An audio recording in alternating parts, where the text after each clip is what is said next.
Je vais donc effectivement ce matin vous parler de l'impact du polymorphisme des groupes sanguins dans la prise en charge du malade drépanocytaire. Et avant de rentrer dans le sujet, j'aimerais juste vous faire quelques petits rappels concernant les antigènes de groupes sanguins érythrocytaires. Donc à ce jour, et cela a été validé il y a une dizaine de jours, lors du congrès de l'ISBT à Séoul en Corée, il existe 35 systèmes de groupes sanguins, auxquels s'ajoutent d'autres familles d'antigènes érythrocytaires, donc les collections et les séries, ce qui représente aujourd'hui chez l'homme un total de 342 antigènes érythrocytaires. Ces antigènes se répartissent selon leur prévalence dans la population et il est remarquable de noter qu'on a à peu près la même quantité d'antigènes dans la zone ici donc de basse fréquence. Environ 40% des antigènes peuvent être qualifiés soit de faible fréquence, soit d'antigènes privés, c'est-à-dire présents chez très peu d'individus, alors qu'environ 40% d'autres antigènes sont dans la zone de forte prévalence, et ici la zone qu'on appelle les antigènes publics. Et au milieu se situe la zone équilibrée. Alors en fait, en pratique quotidienne, en médecine transfusionnelle, en fait au quotidien, les antigènes érythrocytaires les plus importants, j'insiste, c'est bien sûr au quotidien, ce sont ceux qui ont une prévalence équilibrée, qui ont un pouvoir immunogène et dont l'anticorps correspondant est réputé toxique. Alors voici les 16 premiers systèmes de groupes sanguins. J'ai surligné en jaune ceux qui nous préoccupent le plus au quotidien. Alors en particulier, on peut voir le système RH, où aujourd'hui sont décrits 54 antigènes. Il s'agit donc d'un système particulièrement complexe, tout comme le système MNS, qui compte aujourd'hui 47 antigènes. Un nouvel antigène a été décrit et donc acté il y a à peu près une dizaine de jours, toujours au congrès de Séoul.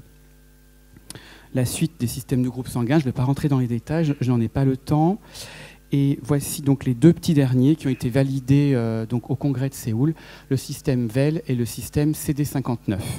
Alors, au niveau de la population d'origine africaine et antillaise, je vous ai mis ici en encadré rouge, là où se focalisent la plupart des difficultés au laboratoire concernant donc l'ensemble de ces systèmes, MNS, RH, KEL, DUFI, DOMBROC, ce sont essentiellement ceux-là qui nous causent problème. Également d'autres systèmes tels que les systèmes Kromer et KNOPS. Je vais y revenir pour certains d'entre eux, bien sûr. Alors, si on regarde la problématique immunohématologie et drépanocytose, le premier problème, c'est que la prévalence des antigènes dits courants chez les donneurs originaires d'Europe de l'Ouest est très différente de celle que l'on retrouve chez les malades drépanocytaires. Alors, en particulier, il y a un exemple frappant, qui est l'antigène DUFIA, puisqu'on le retrouve chez 66% des sujets originaires d'Europe de l'Ouest, contre 10% chez les sujets d'origine africaine. Donc cela donne une notion qu'on appelle l'écart phénotypique, entre guillemets. Le deuxième problème, ce sont les antigènes considérés comme étant privés, c'est-à-dire rares, chez les Européens, mais qui sont en fait très fréquents chez les Africains et les Antillais. Je vais y revenir plus tard. Voici deux exemples, les antigènes VS, appartenant au système de groupe sanguin RH, et l'antigène JSA appartenant au système de groupe sanguin KEL. Autre problème, ce sont les auto-anticorps chez malades drépanocytaires qui sont assez fréquents et malheureusement souvent puissants et qui nous causent problème. Enfin, les groupes sanguins rares et également ce qu'on appelle les phénotypes ou génotypes variants, en particulier les antigènes à caractère partiel. Donc cet écart phénotypique, en voici un exemple illustratif. Voici, on peut dire, l'exemple typique du phénotype on va dire donc étendu d'un malade drépanocytaire. Alors j'ai surligné en violet ce qui est le plus caractéristique, alors, en particulier ceci, puisque ceci est tout à fait exceptionnel d'être DUFIA-B- chez les caucasiens, alors que c'est très fréquent, je vais y revenir, chez les malades africains. Et en fait, quand on regarde, si on ne prend pas en compte le respect de l'antigène DUFI-B, puisqu'on sait que ces malades DUFIA-B- ne peuvent pas faire d'anti-DUFI-B, ceci est lié à la base moléculaire de ce phénotype, pour faire court. Eh bien, en fait, si on prend un sujet d'origine africaine au hasard, on a à peu près 8% de chances de respecter ce phénotype intégralement. Alors que si on prend un sujet caucasien au hasard, ce chiffre tombe à 0,27, qui représente à peu près un sujet sur 370. Donc déjà là, il y a vraiment un problème. On a un écart phénotypique d'à peu près une valeur 30. Et on peut estimer que c'est probablement sous-estimé puisqu'en fait donc, les prévalences chez les sujets africains qu'on trouve dans les ouvrages de référence ont surtout été étudiés chez les sujets afro-américains. Si on prend l'expérience du CNRGS sur 531 malades drépanocytaires, on voit que l'écart phénotypique est encore plus important, il est de 45. On a à peu près 65% de sujets du FIA-B-. Et ce qui est surtout remarquable, c'est que 5% des sujets qui donc apparaissent D positifs, donc RH positifs, en fait sont D partiels, c'est-à-dire il leur manque un morceau de la protéine D, et 40% des grands C+, sont partiels. Alors sans doute ici, y a-t-il un biais de recrutement, hein, puisqu'effectivement on ne reçoit que ce qui est le plus compliqué au CNRGS. Les antigènes privés, donc en fait, comme tout à l'heure je vous l'ai dit, certains antigènes sont exceptionnels chez les Européens, mais ils sont fréquents chez les sujets africains antillais. On a essentiellement ces 3 antigènes. Donc vous voyez, ils sont quand même très fréquents chez les Africains, alors qu'ils sont absolument exceptionnels chez les sujets originaires d'Europe de l'Ouest. Ce qui fait que ceci crée un réel problème parce que les anticorps correspondants sont toxiques, et en particulier chez malades drépanocytaires, et on ne peut pas les dépister en faisant un dépistage d'anticorps anti-érythrocytaires, puisqu'ils ne sont pas présents sur les panels de dépistage. Ici, par exemple, je vous en ai mis ici un. Ici, ils ont renseigné justement l'antigène JSA, mais vous voyez, il est non testé, ou quand il est testé, de toute façon, il est toujours négatif. Donc on ne peut pas dépister ce type d'anticorps. C'est un problème parce qu'on peut vraiment dire que les panels qui sont utilisés dans les laboratoires ne sont pas réellement adaptés à la prise en charge de ces malades. Autre problème, ce sont les auto-anticorps. Alors voilà ce qui se passe quand on a ce type de problème, où tout agglutine partout au niveau du panel, et malheureusement c'est souvent ce qui arrive le vendredi soir à 17 h par expérience, et il faut prendre des décisions. Et là, on doit effectivement engager des techniques lourdes, relativement complexes, pour arriver à se débarrasser de l'auto-anticorps tout en préservant les allo-anticorps qu'aurait pu faire le malade. Et ceci est très important en sécurité transfusionnelle. Mais ça prend du temps et ça retarde l'acte transfusionnel. L'autre problème, ce sont les groupes rares chez les Africains. Alors, je vous en ai listé un certain nombre, je ne vais pas rentrer dans les détails. Les 2 les plus fréquents, si tant est que l'on puisse dire que le phénotype du FIA-B- soit rare, ce sont donc le phénotype du FIA-B- et le phénotype grand S-, petit s-. Avec la prévalence estimée globale dans la population africaine antillaise, bien sûr, si on raisonne sur la population française, ces chiffres s'effondrent.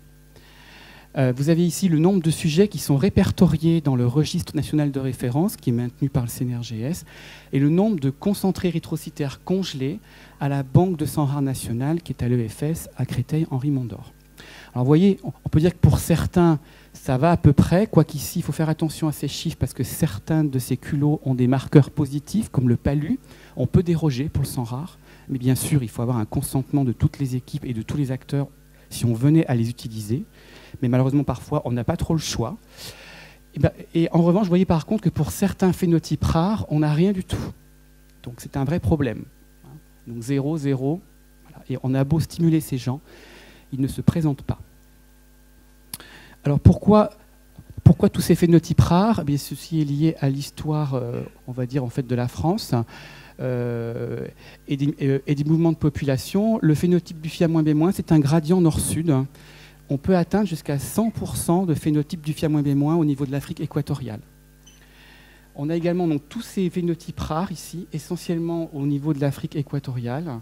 Et ce phénotype grand S-, petit s-, on peut atteindre pratiquement 40% dans certaines régions. Excusez-moi. On a aussi ce phénotype ici, essentiellement présent au Sénégal et au Mali. Et fait remarquable, les phénotypes rares ne sont pas du tout les mêmes en Afrique du Nord.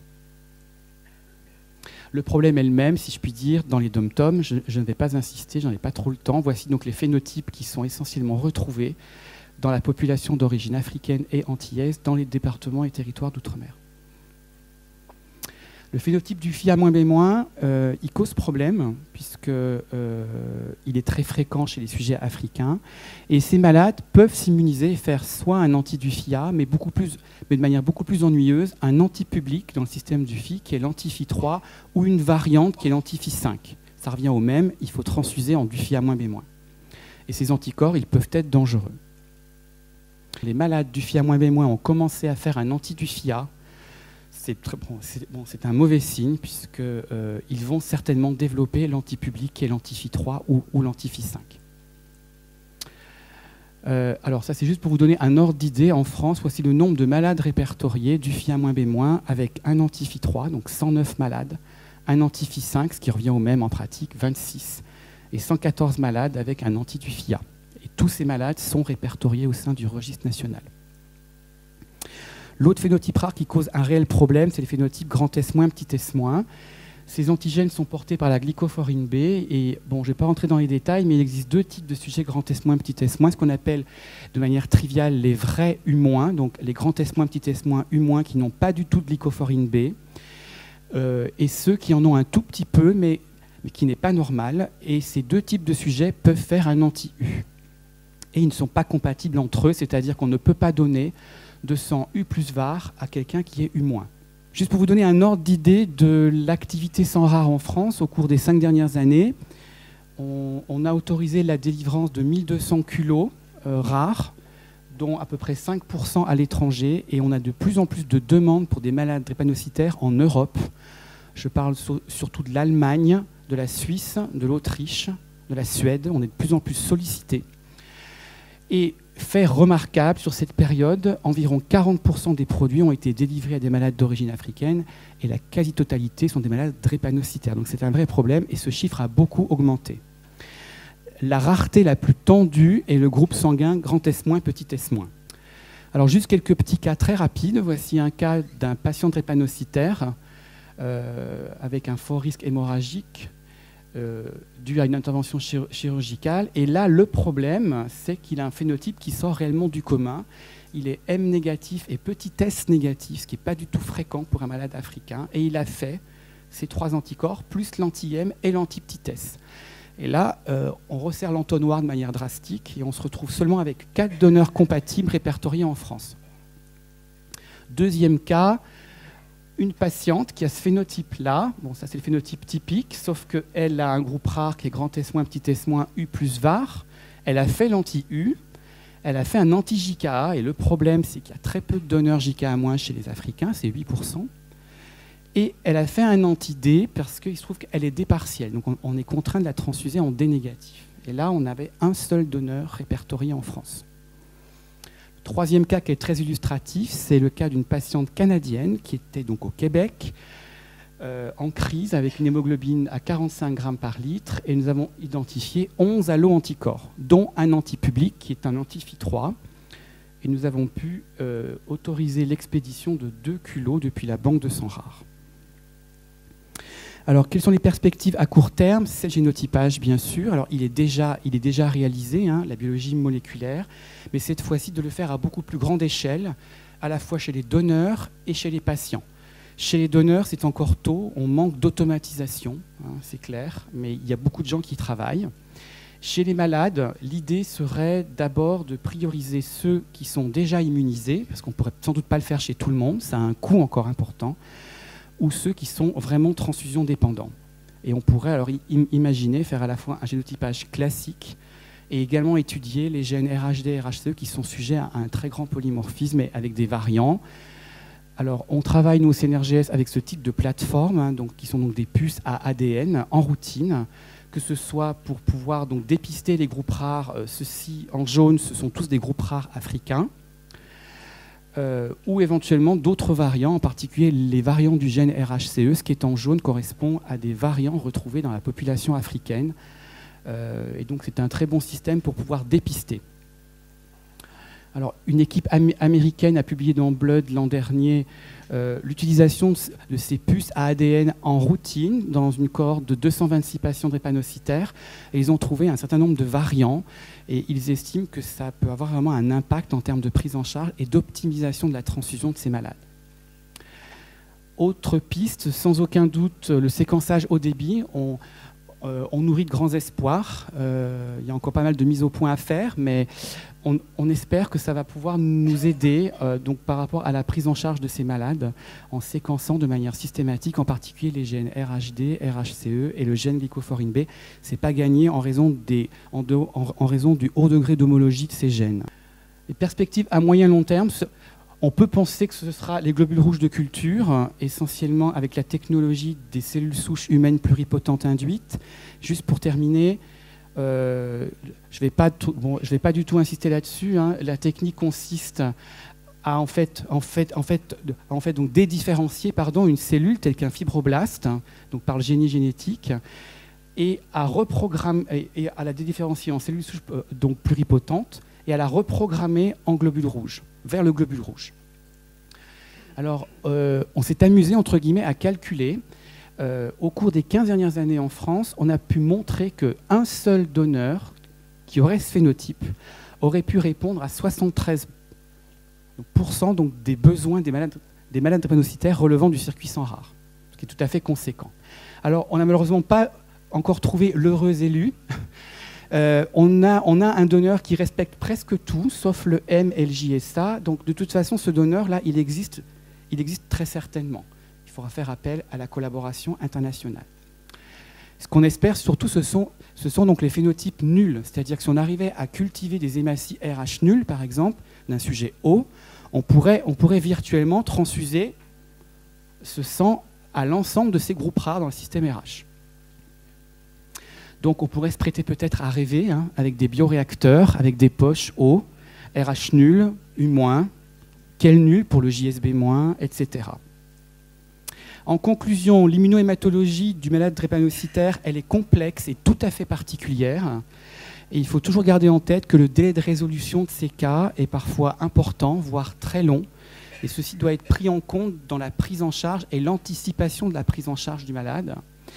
Et il faut toujours être prudent par rapport au risque d'explosion immune. On voit des malades qui peuvent faire 4 à 5 anticorps d'un seul coup, en particulier ceux qui ont déjà fait des auto-anticorps, mais ça, donc, je pense que France va sans doute nous en parler, et en particulier quand on a affaire à des bons répondeurs immunologiques. J'aimerais terminer en remerciant la Banque de sang rare nationale, avec qui donc, nous collaborons au quotidien, et bien sûr l'ensemble du personnel du CNRGS, donc pour son fort degré d'implication au quotidien dans la résolution de ces cas qui sont particulièrement complexes au niveau des malades drépanocytaires. Merci à tous de votre attention.